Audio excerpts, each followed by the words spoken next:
Oke, Bang Pantas mungkin, langsung saja kita berikan, apa ya, katakanlah kita masuk kembali ke dalam dialognya pemirsa karena durasi memang cukup sempit ya Bapak-bapak, Mas-mas semuanya. Langsung saja saya ke Bang Pantas terkait dengan mungkin closing statement dari tim kuasa hukum Richard Eliezer melihat bagaimana lagi-lagi ini dinamika yang terjadi sepanjang persidangan dan kira-kira mungkin apakah materi ini bisa digunakan juga untuk pledoi atau nota pembelaan klien Anda nanti? Iya, kalau kami dari kuasa hukum Richard Eliezer, kami menyampaikan bahwa klien kami sampai dengan persidangan hari ini tetap konsisten, tetap memberikan keterangan apa adanya dan tidak pernah berubah. Justru sepanjang persidangan inilah saksi-saksi yang dihadirkan yang memberikan keterangan yang berubah-ubah dan juga keterangan yang tidak konsisten seperti itu. Jadi harapan kami untuk persidangan berikutnya, ini kan sudah memasuki agenda yang cukup penting bagi kami ya mengenai keterangan dari ahli. Memang selama ini kan yang jadi yang jadi perdebatan adalah apakah keterangan Richard yang seorang diri ini bisa membuktikan terhadap peristiwa yang saat ini diadili seperti itu. Nah, kami menyampaikan bahwa keterangan Richard walaupun seorang diri bukanlah dianggap sebagai keterangan yang tidak memiliki nilai pembuktian karena itu nantinya akan didukung oleh alat-alat bukti yang lain di dalam persidangan, ada keterangan ahli gitu kan, ada kemudian juga ada alat bukti yang lain seperti itu. Dan kami optimis Richard bisa mendapatkan nanti hasil yang maksimal pada akhirnya seperti itu, Mbak. Baik, apakah itu harapan Bang Yuda juga untuk klien Anda? Ya pastinya kita ingin pengadilan ini memutus seadil-adilnya, ya kan gitu kan. Baik lagi kita pada prinsip bahwa lebih baik melepaskan 1.000 orang daripada menghukum satu orang yang tidak bersalah, gitu kan. Ya kan, jangan cuma karena unsur popularitas, ya kan, perkara ini dipanjang-panjangkan, tersangkanya terdakwanya dibanyak-banyakin, ya seperti itu, ya kan. Jadi kita berharap bahwa semua ini bisa putus dengan seadil-adilnya lah, gitu. Dan apakah akan seadil itu untuk keluarga korban, kemudian juga nama baik korban sendiri, Bang Andre? Ya, tentu tidak ada yang bisa menggantikan nyawa seseorang begitu ya.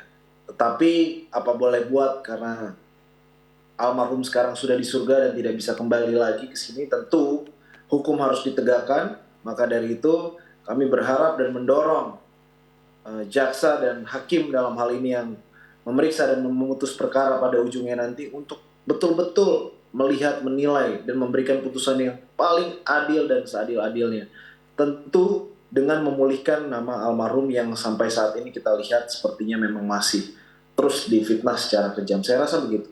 Baik, Pak Fikar, tadi kalau misalnya kita melihat Ya, persidangan ini seperti apa ya, katakanlah apakah memang dalam catatan hukum negara kita pernah ada kejadian seperti ini, justru banyak detail-detail atau katakanlah proses yang ternyata baru memang untuk perkembangan hukum pidana di negara kita, dan kira-kira apakah Anda sendiri cukup optimis bahwa persidangan ini tidak akan merusak marwah dari pengaturan hukum, keadilan bagi korban, keadilan bagi semua pihak di negara ini?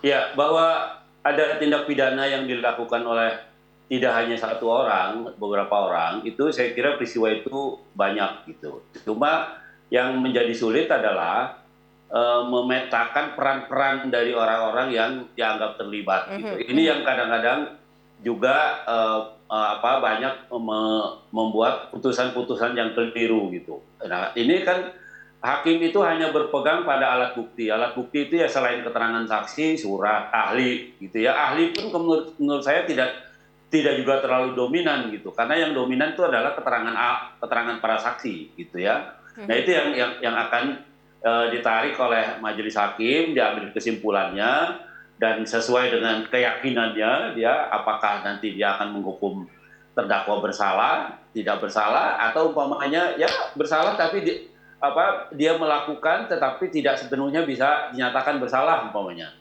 karena ada alasan. Baik, baik. Pak Fikar?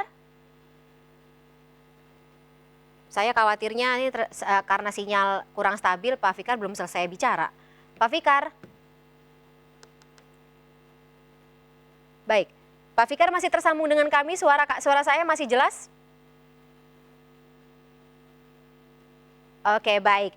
Tampaknya karena sinyal kurang stabil, Pak Abdul Fikar ya walaupun sedikit tanggung tadi closing statement-nya. Tapi saya sekali lagi ingin mengucapkan terima kasih kepada para narasumber yang sudah hadir dalam MNC News Prime hari ini. Sayang sekali karena dialog lagi-lagi sudah habis. Kita harus sudahi dulu dialog kita pada malam hari ini. Saya ingin berterima kasih dulu kepada Bang Andre, Bang Yuda dan juga Bang Pantas atas waktunya bersama kami di MNC News Prime malam hari ini. Sehat-sehat selalu abang-abang.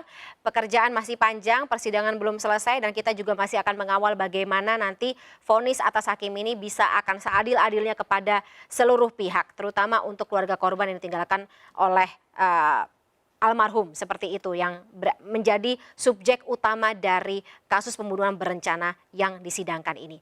Dan pemirsa, demikian usai sudah perjumpaan kita dalam MNC News Prime hari ini. Mari berbagi untuk masyarakat terdampak bencana di tanah air melalui MNC Peduli. Dan juga tetap untuk mematuhi protokol kesehatan COVID-19. Saya Fani Imaniar, terima kasih. Sampai jumpa.